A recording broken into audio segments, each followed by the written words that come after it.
اعوذ باللہ من الشیطان الرجیم بسم اللہ الرحمن الرحیم وبہ نستعین وہو خیر الناصر و معین۔ جیسا کہ سجدہ سہو کے بارے میں کل مسائل بیان کیے گئے تھے اور آج بھی انشاءاللہ اسی کے سلسلے میں مسائل بیان کیے جائیں گے۔ کل یہ بتایا گیا تھا کہ سجدہ سہو کب اور کس طرح کرنا ہے، اور آج یہ بتایا جائے گا کہ بھولے ہوئے سجدے اور تشہد کی قضا کس طرح کی جائے گی۔ مسئلہ نمبر 1260، اگر انسان سجدے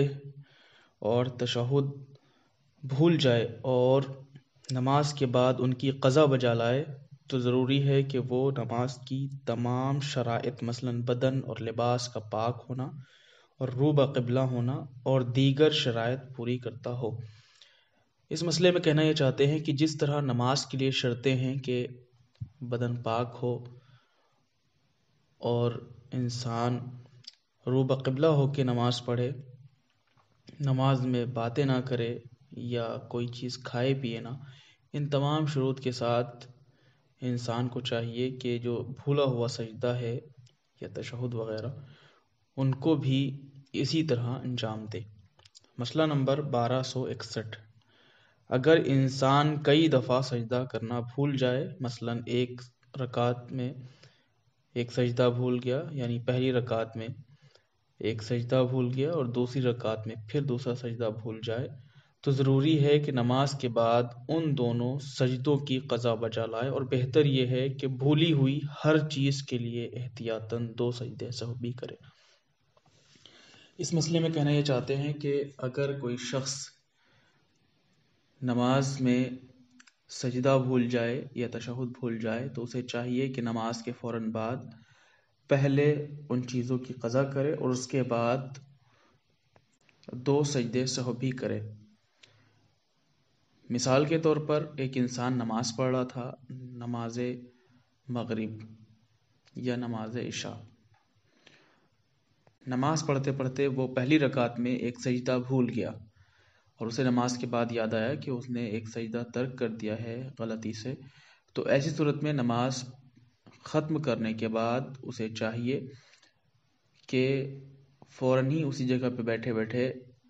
اس سجدے کی قضا کرے، یعنی فوراً ہی نیت کر کے سجدے میں جائے اور سجدہ بجا لائے، اس کے بعد پھر بیٹھے اور 2 سجدے سہو کرے۔ مسئلہ نمبر 1262، اگر انسان ایک سجدہ اور ایک تشہد بھول جائے تو احتیاطاً ہر ایک کے لیے 2 سجدے سہو کرے۔ اس مسئلے میں کہنا یہ چاہتے ہیں کہ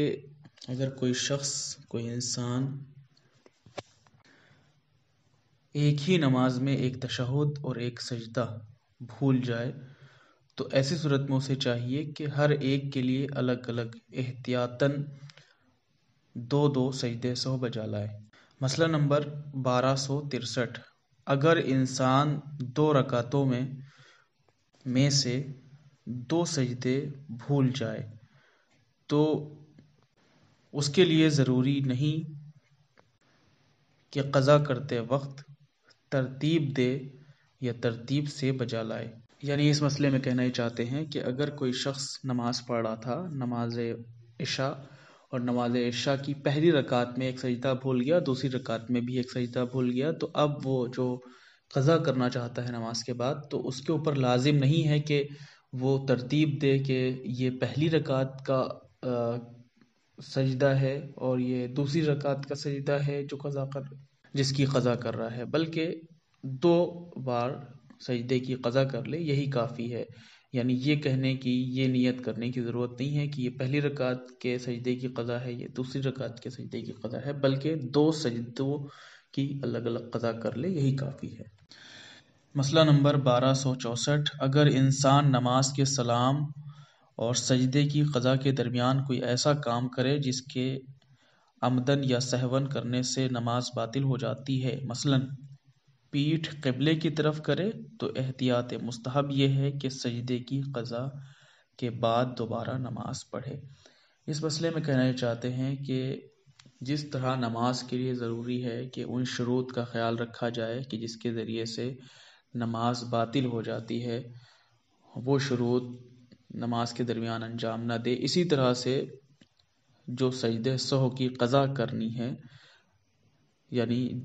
جن سجدوں کی قضا کرنی ہے یا جن تشہد کی قضا کرنی ہے یا پھر سجدے سہو کرنا ہے، ان کے درمیان بھی ایسا کوئی فعل انجام نہ دے، کیونکہ یہ مبطلات نماز میں سے ہے، اور یہ جو ہم قضا کرنے جا رہے ہیں یہ بھی اجزائے نماز میں سے ہیں، لہٰذا ان کی قضا کرتے وقت بھی ان چیزوں کو انجام نہ دیں، اس سے نماز باطل ہو جائے گی۔ لہٰذا احتیاط مستحب یہ ہے کہ اگر کوئی شخص ایسا کام انجام دیتا ہے تو اسے چاہیے کہ سجدے کی قضا بھی کرے